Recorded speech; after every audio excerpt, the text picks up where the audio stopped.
د تقوا دا صفت ډیر عظیم صفت دی. د دې د وجه په قرآن شریف کې په مختلفو ځایونو کې الله رب العالمین مؤمنانو ته مسلمانانو ته د تقوا حکم کړی دی او د قرآن شریف په سوونو آیاتونو کې دا خبر راغلی ده چې الله موږ او تاسو ته تقوا حکم چې تقوا اختیار کړي. دغه شان حدیث د رسول الله صلی الله علیه وسلم چې وګورئ پکې د تقوا حکم دی او دا خبر هم یاد ساته چې رسول الله صلی الله علیه وسلم به دا تقریر کوي ته خطبه وي نو مختلف خطبه وي مختلف تقریرونو کله به د جمعې تقریر کو کله به د اختر کو کله به د استسقا کو کله به د نکاح خطبه وي څومره چې د رسول الله مبارک خطبې دي او تقریرونه دي هغه کې با اول حکم د تقوا چې تقوا اختیار کړي. دا تقوا دې څه شي او د دې تقوا انعامات سړي الله په موږ سره کوي او دا تقوا به بیا موږ کې راضي څنګه په کومه طریقه دا خپل صفت ته موږ څنګه ځان کې راوړ ځکه چې ضروري خو دومره چې تا ته مو وي د قرآن شریف په مختلف آیاتونو کې الله حکم کړی نو تا به موږ ځان کې په کومه طریقه دا تقوا دا صفت راوړي په پیسو خو نشي اخیستېږي چې یاره به په پیسې والم یا به په زور والم نه د دې دپاره به موږ څه چل کوو نو هغه طریقه م راته نن ښیمه چې تقوا به موږ کې په څه باندې راځي. تقوا وایي څه ته د تقوا چې کومه لغوي معنا ده دا تقوا من الوقایه نه دی وقایه منګه دی ته وایو چې کو تاسو خیال کړی وي دا کتاب وی کتاب نو کتاب کې دنه پاڼې وي پاڼې اوس هغه پاڼې ډېرې نازکې وي کمزورې وي نو د دقې نازکو پاڼو د بچکولو دپاره وهابګل حاجي صاحب منګه دا کتابونه چې څوک جوړوي دوی یو چلو کې دا لومبې اړخ او دا اخري اړخ یې د ګټې نه جوړ نو د دې ګټې په وجه باندې دا کتاب محفوظ شي دی بیا شلیږي نه او ابو حاجي صاحب تاسو خیر مشران یې خو منګه چې کله ماشومان به وو داسې به د دویم دریم کې پاس شو نو کتابونه چې براله وارث صاحب واغشتل یا تاسو نو موږ به زر یو لوی ګټې وتاجو داسې حاجي صاحب دا ګټه څه چل کوي دا ګټه دا کتاب محفوظ کوي اوس چې دا کتاب کمی ګټې محفوظ کړي ته وی وقایه ځکه د دې په وجه بد شو دا کتاب دا تقوا دا وقایه نه دا تقوا ده تقوا وی بچوالی ته بچاوی ته اوس په شریعت د اصطلاح کې تقوا دی ته وی چیرونو منګ او تاسو الله پیدا کړی بیا الله یو ډیوټي حواله کړی چې زما عبادت وکوي اوس دوه لارې الله پیدا کړی یو لار د رحمان د چې د الله ده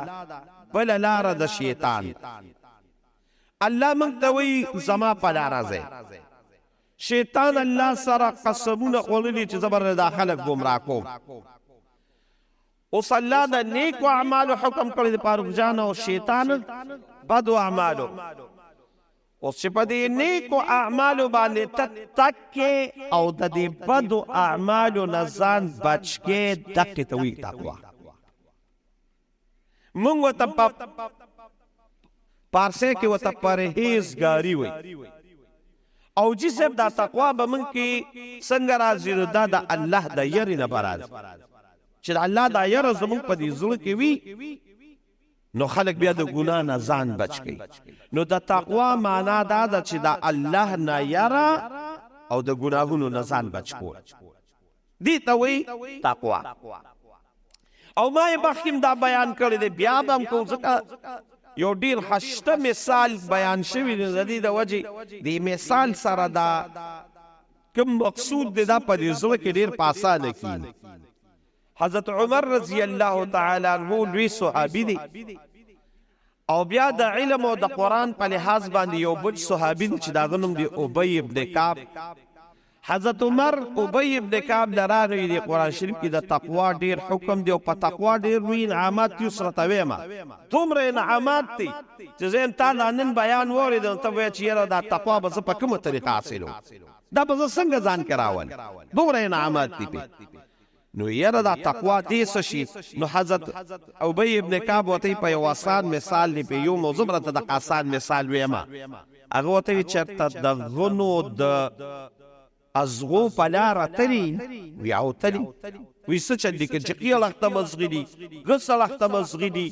او داسی را باندې را چاپی را برنم ازغیدی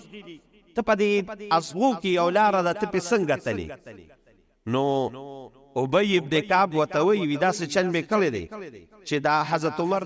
ته وی. نو حضرت عمر وته داسې چل می وکړه چې دا جامې راغونډې کم ځان پورې داسې کلکې کم او ډیر په احتیاط روانې ما چرته دا غنې می دا جامې او دا بدن زخمی نه کی اونشتې دا جامې. نو یې ځان می راغونډ کړی او ډیر په احتیاط باندې په دې لاره زمو منزل مقصود ته ځان ورسول. ابی ابن کعب وته دقه تقوا ده وی څنګه ایسه وابل وی خیال اختم گناهونه دی او قصر اختم گناهونه دی او برم گناهونه دی او لاندم گناهونه دی خوال تزانم منزل مقصود جنت تا رسول دی دا دی خیال اخت دا غنو دا گناهونو نبمزان بچ که دا قصر اخت دا غنو دا گناهونو نبمزان بچ که دا برنم بچ که نیق با پا دی لار زی جنت تا دقی تاوی تقوی زمنگا معاشره دا سی دا چهر اخت گناهونه دی خود دی نبزان بچ کو چه زان دی پا که بچ که دقی تاوی تقوی. اوس چې دا تقوا کله انسان کې رااله نو په قرآن شریف کې او په حدیث کې په 52 انعامات الله ورکړي دي 52 انعامات. حضرت هغه 52 دی وخت کې د شم بیانولي یو لس برته بیان کم چې په دې تقوا باندې الله سس انعامات ورکړي دي. لومبي الله رب العالمین وی فاروق جان ویښه ومن يتق الله يجعل له من امره يسرا. یو ځای کې دا سره غلي دي چا چې تقوا اختیار کړه چې د دنیا څومره ګران کارونه دی الله وی زبه وتا آسانو دا څو کوئی الله وی شاباس الله وی زبه رتا آسانو ما اتیشتمه سپاره د سورته طلاق ته غالبا یو انعام دا ورا چې ستا د زندګۍ څومره ګران کارونه دی الله وی دا برته آسانو ما دا الله وی یو شو بغوت شماره. دویم نمبر الله وی ومن يتق الله يجعل له مخرجا چا چې تقوا اختیار کړ. دویم نمبر انعام بداوی چې د څومره بندې لارې دي د څومره مشکلات دي د څومره بندش دي په هر څه کې په بیمارو کې په نوکرو کې پرشتو کې چې څومره بندش دي او څومره تنګې لارې دي یعنی څومره مشکلات دي یجعل له مخرجا الله وی د دې تقوا په وجه باندې برتاغت ټولې تنګې لارې کولو. دا دویم نمبر یجعل له مخرجا ويرزقه او دویم نمبر بدا انعامی. دریم نمبر چر لبا رزق درکو د رزق په دولت په د مالا مال کم ګورې زره ته بار بار ویم دوری دا الله وی الله قاری صاحب ناس کې تیشتم سپاره دا سورت طلاق دی. دریم نمبر با انعام داوی چې ويرزقه رزق بدرکو. اوس رزق وابګونه جی صاحب اطلاق صرف په خوراک نه دی ګوره ښه چې ته ډوډۍ ده سره نه ډوډۍ نه ده د رزق اطلاق زمون علما وی په جامم ده په ډوډۍ ده په کورم دی په دولتم دی په اولادم دی په مالم دی چې سستا ضرورت زندگی دی ته وی رزق بدایات چې څومره ستا ضرورت زندگی دی ته وی رزق. نو دریم نمبر انعام بدای چې الله وی ويرزقه زبر الرزق درکو. خدا څلورم نمبر واپس راته وایا من حيث لا يحتسب دا ډیر د کمال له چې رزق بدر کوما خدا هغه زینه بدر کوم چې ستا په وهم او ګمان کې بم نه وي. الله اکبر رزق بدر کوما خو ستا په وهم او ګمان کې بم هغه رزق نه وي چې دا د کم ځای نه راځي. دا جدي سلورم نمبر انعام شو. پینزم نمبر انعام دا ورا چې یا ایها الذین آمنوا ان تتقوا الله یجعل لكم فرقان. ایوی تقوی اختیار کے خدای پینزم نمبر انعام بسرا کے یجعل لکم فرقان. فرقان ستوی آسان مانا رہتا گرانا نکو. فرقان کی دا تفسیر دی علماء دا سی لمبوگانی والی خزرت آخا طول معنی لکم. آسان مانا برتا داو کم چی فرقان وی دا حق و دا باطل پا منس کے فرق تا. دا حق او دا باطل پا منس کے فرق تا. تا دیر نن گرانا دا چی منگ حق و باطل نپیجن. فرقان دیتا وی چی اللہ وی زبطال دا تمیز درکم چی تبوی دا حق تے و دا باطل دے. او وہاب گلے جسے کو دا صفت زمان تا اللہ راکا چی حقم حقم پیجن دا باطلم باطلم پیجن دا دنیا کی بم کامیابی و خیرت کی بم کامیابی. منصر کو شیطان دے حق راتا باطل کی و باطل راتا حق. دروغ راتا رشتیا کی اور رشتیا راتا دروغ. دا دیر نوی مصیبت تے. نو دا تقوی پا وجہ باندی با پینزم نمبر انعام اللہ داوی چه زبطال فرقان درگن. او دریم نمبر دا فرقان مانا مفتی شپی سے پا معرف القرآن کے دیرہ خشتا کلی دا اگا دا چه دا انسان دا ظل دی. نو پختانه وی یو زمان دا ظاہر سترگی دا بلا دا ظل سترگی دی. اگا ظل اگا سترگی زمان قلبان دی پاگی منگ سنین ادا زلب پاکے نو پاگی باندے و بیا دیر رسی وینی. نو آگا خو بیا آگا انواراتو آگا صفت پر اللہ در کی چی دا ظاہر سترگی بے وینی وینی خدا باطن دے وینی. دا زلب دا او داب دک توی فرقان او داب دا سی پسونو مثالو ندی چی اللہ دے بزرگانو لور کلی. حضرت عمر رضی اللہ تعالیٰ عنہ پا ممبر ناستے پا ممبر او واقعاتو کی رازی پس سوونو نا پس سرگلو کلومیٹر یو پوش دیگلی داغی مشر ساریہ جون کلی دی. ساریہ پس سرگلو کلومیٹر او دا مدینی منورین دا شام پاگی غرونو کے وطوئی ساریہ رستو بورا دا رستو دا باندے حملے کی گی چه ساریہ او بوری وی دا خودو من آواز دے خدا یا خو مدینہ منورہ کے دی او دلتا آواز راگی خیر شاتے او قتل چه شاتے او قتل پوچھتے وی توشے آگا پوچی دا گر چه واپس راگی نو حضرت عمر توی دا سنگا چلو وی ما دا مسجد نبوینا دا دی زلپا دی سترگو دا شام زمکا دیدلا. باقی پر روایت ہے دکی توی فرقان اللہ وی چی تقوی دی اختیار کل دا برلی در کم او دا دی بزرگانو تا کل سم حاصل دا زیم اس وقت کم دی غزما مقصدی خبری تبون رسو گینی دا دنیا مثالی دا برلی در کم دا سجانا پا دی با یوزل انشاءاللہ بیان کو چی دا زل دا سترگی دا چاکو لو دی. نو شپاگم نمبر دادی چه اللہ برال فرقان در کی. وم نمبر دادی یجعل لکم فرقانا و یکفر سیئاتکم. دا دی تقوی پر وم نمبر انعام بداوی چه سمر دی گناہون دی اللہوی طول بر توبہ و یغفر لکم. وطن نمبر دادی چه مغفرت بدیو او بدی بخم دا تقوی پر برا. شپاگم نمبر داوی چه علا ان خا نا ان اولیاؤه نعم وسی پارا کہ ان اولیاؤه الا المتقون. اللہ وی زما دوست جوڑے گی نو زما دوستان سوک دی زما دوستان اس سوکم ندی مگر آگا چی چاکی تقوی نو دا تقوی پا برکت با دی نحم نمبر صفت داوی چی اللہ با دی خپل یار جوڑ کی خپل دوست با دی جوڑ. دا اللہ پا قرآن کی بارا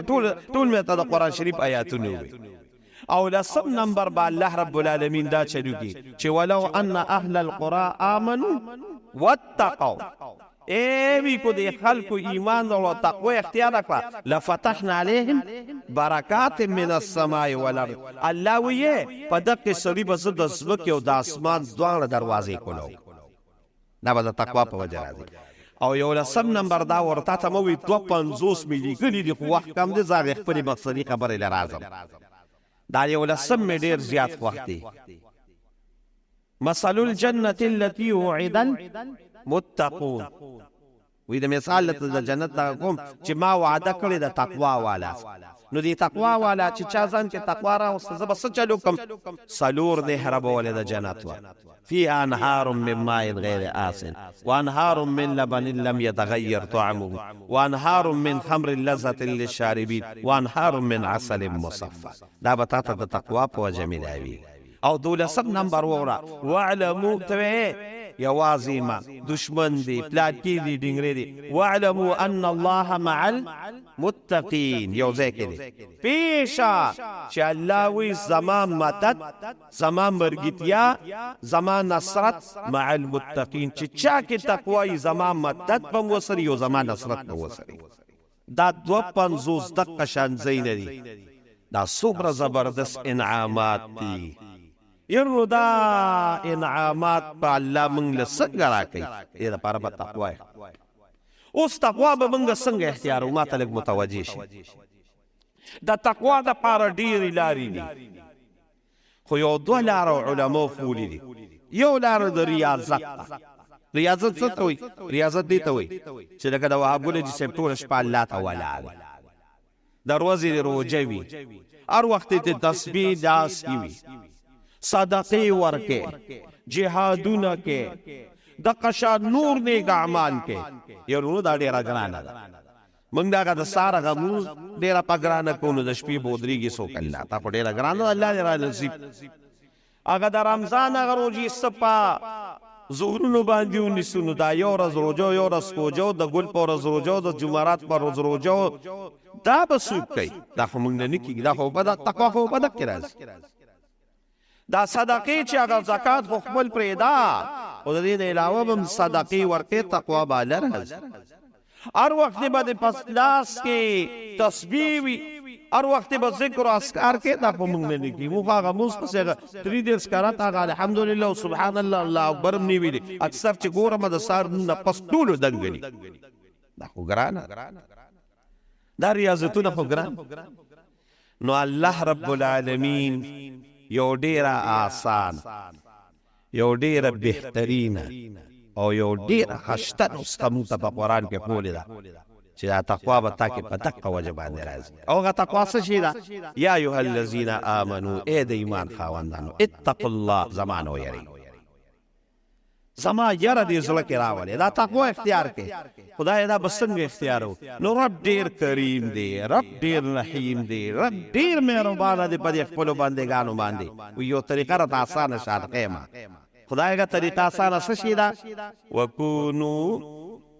مع الصادقین وکونو مع الصادقین دا تقوا دا صفت پتا کې خود بخود راځي خو ته به هم یو کار کوې وکونو مع الصادقین د نیکانو د صلحاو د علماو مرګتیا اختیار هغوی سره شه صحبت د اولیاو اختیار کا د نیکانو خلکو سره مرګتیا جوړه کا د نیکانو خلکو سره نشیس و برخاست جوړ کا د نیکانو مجلس کې لکېنا د نیکانو سره زندگی جوړه کا مع المتقدی پاک بخود بخود دا تقوا یو ځل پتا کې راوړي دا آسانه لاره ده او حقیقت دا ډېره زیاته آسانه خو موږ ځاته ګرانه کړې ده د بغض د کینو د حسد د دشمنۍ په وجه موږ ځاته ګرانه کړې ده نور الله موږ ته ډېره اسانه کړې ده الله وایي ما یفعل الله بعذابکم ان شکرتم وآمنتم وکان الله شاکرا زه ستاسو د عذاب څه کوم خو که تاسو ان شکرتم وآمنتم زما خبره مو منله الله په ما کامل ایمان راوسته زه تاسو له عذاب نه درکوم نه الله موږ ته ډېره اسانه کړې ده وکونو مع الصادقین د صلحاو د نیکانو خلکو مرګتیا اختیار کا صحبت اختیار کا خود بخود به تا کې دا راځي دا صفت پتا کې راځي او رسول الله صلی الله علیه وسلم یہ ډیر بهترین مثال بیان کړی د نیکانو د صحبت د بزرگانو د صحبت د اولیاء الله د صحبت د علماء د صحبت یو ډیر خشته او بهترین مثال بیان کړی دا تا ته حاصلیږي مثال یې څنګه دی رسول الله مبارک وی د بد مجلس مثال پشان د لوهار دی یا د بټین بټیو لوهار څه بد شی نه دی اصلي شی دی اس خبره ده چې سړی د خپل ضرورت لپاره استعمال سبا د نبی علیه السلام مثال بیان کړی مثال داسې دی چې د بد مجلس مثال داسې وي د لوهار د بټۍ کو د لوهار بټۍ سره یا لوهار سره ناست یو هغه غشي تاوی او ببوزي وي نو یا خو به د انګار سکروټه درشي جامې به درشي او شي به یې داسې د انګار سکروټه درنه راله توبه درشي تو نم ځانو ساتو ظاهره خبره د لوګي د خامخا به درشي سپېمې به دې توکې تورې والد صاحب مې اکثر وي موږ به دا بیانونه کول وی پخوا خو دا بجلی مجلی نه وي نو ډیوې به وي لاټینونه به نو چې سهار به وي دغه شو نو یو دا سپېمې به تکې تورې شوې وي دقل دا ډین به بره پروت و خو د هغې هغه لوګي موګي به د سپېمو راغلو د خلکو دا سپېمې به تورې نو کو ډیر ځان د اور نم بچ کی او د تو نم بچ کی نو سپېمې دې د لوګي نه بچ کیږي نه دا د بد مجلس مثال دی چې بد مجلس ته ورغلي یا خو به هغه د اور هغه سکروټه ګناه راشي وبه دې یل بدی کو هغه دیونه که د ګناه هغه لږ ډېر اثر برابادي وشي زړه کې به داعیه پیدا شي او کو دا ونه شي که نه نو په دې ذهن د ګناه اثر راځي ته یقین ته خدای په ذات وکړه دا خو زمونږ معاشره ده موږ هم ستاسو په شان انسانان یو ګناهونه کېږي دا دجال نن موږ سرې دی دا موبایل ته به پکې سم شي ګورې ناګهانه به پکې داسې د جینۍ تصویر راشي د ګډېدو تصویر به راشي ته به یې زر واړې خو هغه اثر په ذهن راولي د خدای په ذات مې دی خاصه دا تاسو ټول په دې باندې دی د بد مجلس مثال دا دی او د ښه مجلس مثال په شان رسول الله مبارک وي د عطاري دی عطاري پرفیوم والا څنګه پرفیوم والا ته ورغلې یا خو به ته عطر والې عطر دې دیوانه غشتل چا بل چاله هغه لګیا او سپری کوله پرش د باندې راغی هغه باندې کوله په تا پرش راغی کو پرش در نه راغی هغه دکان کې ناسي نو یو سات خو د خوشبو په محفل کې تیر کړ سپېمې میوه باندې خوشحالي خوراله کړ دا د نیک مجلس مثال دی نیک مجلس ته لاړې یا خو به ستې زده کې وابلېتې دا تپوس کوم دا قرآن شریف آیات څنګه دی داسې دی مقصد یې صحیح لکه اوس تاسو راغلی د قرآن شریف د تقوا بیان مې راته وکړو وادې غشته سي داسې نه ونه بل چاته مې بیانو هغه نه دی حاصل هغه دې ونه کو حاصل دې نه کو اصل خو په نیک مجلس کې کېناستې رسول الله مبارک یې دغه او ډېره زیاته فایده وي د دې ګورې خامخا یارو زموږ د دین یو کتاب دی بخاري مبارک په بخاري شریف او په مسلم شریف دواړو کې دا حدیث موجود دی او وی ګوره اوس هم کتی شي بیا هم کتی شي بیا هم کتی شي رسول الله صلی الله علیه وسلم فرمای دا الله رب العالمین یو نظام دی یو زندگی ده شروع د نظام شروع کړی دی دا پرشتي را دي وی الله رب العالمین دا پرشتي خوري کړی دي نو چې کم ځای کې نیک مجلس د ذکر الله څه ته وایي مستم ذکر الله وي دا موږ او تاسو چې اوس داسې د جمعې دی مستا تاسو زما دا بیان اورئ او زیوه به تاسو اورئ دا ذکر الله دی د قرآن شریف تلاوت دا ذکر الله دی متقی سبحان الله الحمدلله الله اکبر دا ذکر الله دی نو پرشتي خوري دي چې کم ځای کې دا الله دا ذکر کیږي دا پرشتي راشي کینی چې کینی دا پرشتي رو داسې برخیږي نور راځي نو حتی اسمان ته ورسي اوس الله رب العالمین دا د حدیث و الفاظ دي ښه همدغه شان الفاظ دي الله ته سره د علمه چې الله ته علم دی والاول والآخر والظاهر والباطن الله ته خو مخکیني رستني پټ ښکاره هر څه پته لګي سره د علمه د دې فرشتو نه تپوس وکړي وایي د چېرته نه راغلي نو یې فرشتې ورته وایي چې دغه شان حلقه د ذکر وه ستا د یاد وه هغې نه راغلي وی زما دی بندگانو سبی وی ستا یادی کو وی د څه شوقی کو وی یا الله ستا د دیدار شوقی دې دپاره داسې راجمع شو په مینه محبت لګیا وی ولې دوی زه لیدلې مس نو یې فرشتې ورته وایي چې نه ته یې لیدلې نه خو ته یې ولیدې نو نور به هم دا شوق زیات شي الله دې زموږ او ستاسو دیدار الهي نصیب وی څه یې غوښتله نو فرشتې ورته وایي جنتي غوښتله وی ولې دوی جنت لیدلی دی څه وی نه جنت خو یې لیدلی نه دی خو که جنت یې ولیده نو نور به هم زیات شوق راشي او نور به تا نه بیا غواړو نور به اعمال کوي دریم نمبر ورته الله وی د څه نه پناه غوښته وی یا الله د جهنم نه پناه غوښته خدای دې موږ او تاسو ټول د جهنم نه وساتي وی ولې دوی جهنم لیدلو څه چې پناه یې ترې غوښته وی نه یا الله جهنم یې نه ولیدلی الله دې راته نه مخیه کو ویني د جهنم نو بیا خو به نور هم زیاته پناه غواړي نو دا ستا د الله دوی ذکر کو یا الله تاسو د الله په ذات یقین کې مره له حواله درکړه د بخاري مبارک او مسلم شریف دواړو کې دا حدیث شته وی الله ورته چې خدا زما د یاداشت لپاره دا ټول را جمع شو زما د یاد لپاره را جمع شو وی خدا پرشتو تاسو کووسه چې دا څومره خلق دقیقه زما مقصد دی دقیقه زما غا مقصد دی چې زیره ته چې دا څومره خلق دی مجلس ته راغلیو دا څومره خلق دی مجلس ته راغلیو دا ټول ګناهونه معاف کړل او دا ګناهونه معاف کول خو پرېدا دا مې ولا پنیکو باندې بدل کړل او پنیکو باندې بدل پرېدا چې دا څومره راغلیو د دې ټول مې بخښنه وکړه مغفرت دې دا چې څومره راغلیو نو پرشتي ورته وی یا الله دې کې خو بعضې داسې چې هغه خو واقعي چې ستا ذکر یې کو ستا یاداش یې کو تی یادولی د جنت یې غوښته د جهنم نه پناه غوښته خو دا ټول ناسو دې کې یو کس داسې راغی چې دې ذکر لا د یاداش لا د غوښتلو لا د پناه اخیستلو لا نور راغلی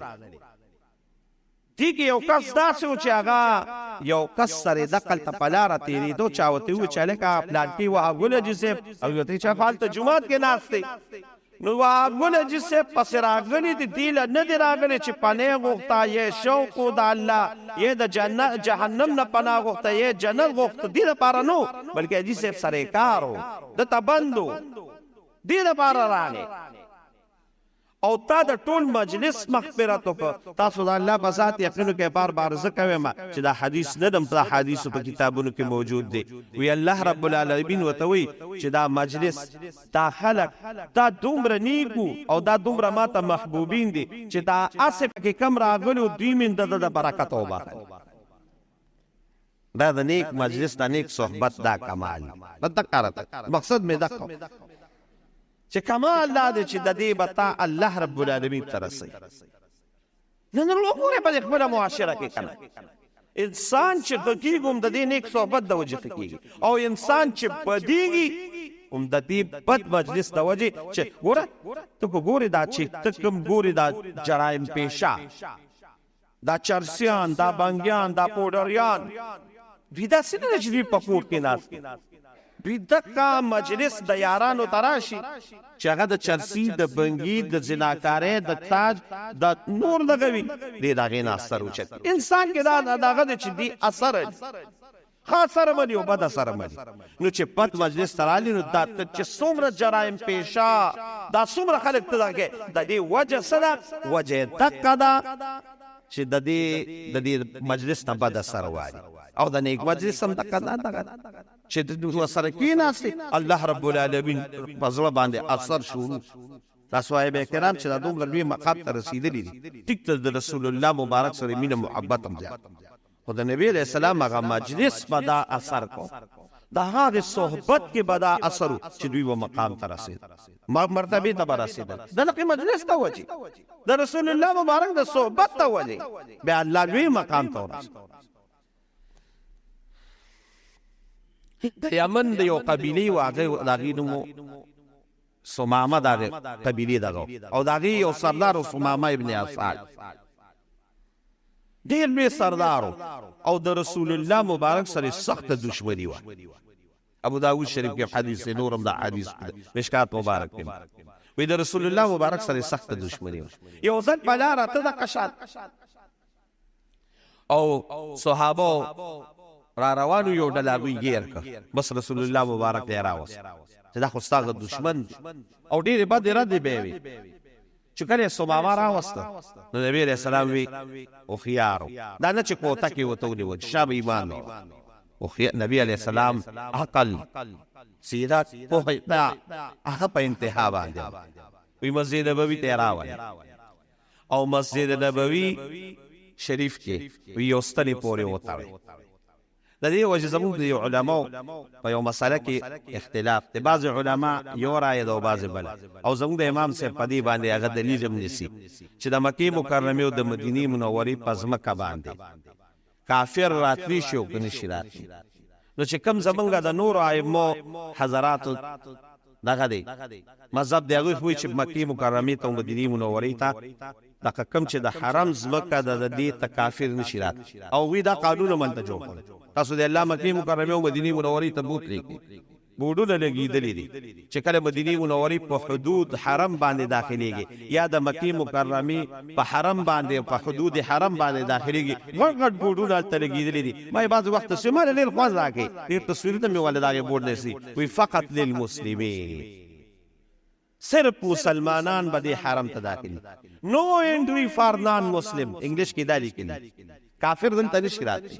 نو هغوی دا زموږ د امام صاحب مذهب دا دی چې کافر هم دغه ته حدود حرم ته راتلی شي، او په دلیل دقه ده ثمامه دا نیسي چې نبي علیه السلام کافر و مسجد نبوي کې وتړه. بهر کې چې ویې تړه ثمامه، یو ورځ تېره شوه، په سبا ولې نبي علیه السلام راغی، وی ما عندک یا ثمامه، ثمامه څه دي در سره، څه به کوو؟ نو ثمامه ورته وی درې خبرې دي، وی ان تقتل زاد من، وی که دې ووجلم او مړ دې کړه نو ډېر لوی نوم به وکړې، ډېر لوی سردار به ووجه، خلک به دې نوم ولي چې پلانکي او وجه. و ان تنعم علی شاکر، او که دې پرېښودم رها دې کړم نو شاکران زه به دې شکر ګزار یم او زما قوم به دې شکر ګزار وي چې لوی سردار یې پرېښود. وإن كنت تريد المال، او كنت مال غواړي دولت غواړي نو سل وایه، سوال کوه وایه چې څومره دولت وي زما قبیله به درله اوس ورس. نبي علیه السلام ته لاړ، په سبا وله بیا راغی، وی ما عندک یا ثمامه، ثمامه څه دي دسه، وی هغه پرونی خبره ده، هماغه درې خبرې دي، کومې پرېږدي خو احسان به دي، خو دې ووجلم نوم به دې کېږي، او که مال غواړي. په درېیمه ورځ ولې رسول الله مبارک بیا راغی، وی ما عندک یا ثمامه، وی زړې درې خبرې، وی اطلقوا ثمامه، ثمامه پرېږدی رها یې کړه. بس اوس درې ورځې د رسول الله مبارک سره تېرې کړي، صحابو سره په مجلس کې تېرې کړي دي، وی اطلقوا ثمامه، بس پرېږده چې ځي. بس ثمامه د مسجد نبوي نه راووت او داسې بهر تپوس یې کړي دلته څه کوي او بشته بیا، بس لاړو په هغې کوي په هغې اوبو باندې غسل وکړه او واپس راغی مسجد نبوي ته. تاسو د الله په ذات یقین وکړئ دا د حدیثو الفاظ دي، الفاظ رسول الله مبارک له راغی، وی یا رسول الله صلی الله علیه وسلم،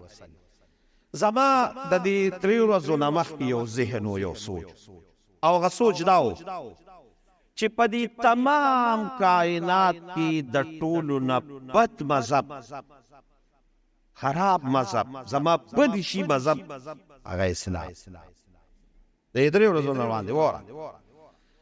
د دې درې ورځو نه وړاندې په دې تمام کائنات کې د ټولو نه خراب ملګري چې به ما ته ښکارېدل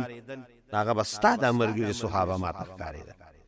او د دې درې ورځو نه وړاندې چې بد کار او بد ځای ما ته په تمام کائنات کې ښکارېده نو ستا په وجه راته د مدینې منوره دا ما زما ډېره بدي شوه. او د دې درې ورځو نه وړاندې چې زما ته کومه مبغوض ترینه چهره وه، خرابه چهره وه، نو نعوذ بالله نعوذ بالله هغه ستا دا مخ مبارک و. اوس وره یا رسول الله دا درې ورځې چې مې ستا په دې صحبت کې او ستا په دې ملګرتیا کې تېره کړې که نه، نو زما دې د الله په ذات باندې قسم وي چې په ټولو دینونو کې ستا دین اسلام، په ټولو ملګرو کې ستا ملګري صحابه، او په ټولو ښارونو کې ستا ښار مدینه منوره، او په تمام کائنات کې د ټولو نه بهترین مخ ستا مخ مبارک راته د دې درې ورځو صحبت د وجه ښکاري، او ایمان یې راوړو الله رب العالمین مسلمان. دا د نیک صحبت ته وجه دا د درې ورځو د بد. نو صحابه چې الله رب العالمین مقام ته رسولي د څه د وجې رسولي چې نیک صحبت اختیار کړی دی، د نیکانو خلکو ملګرتیا یې کړې ده رب العالمین. راځئ به رسول صاحب مخکې راځئ. وعلیکم السلام.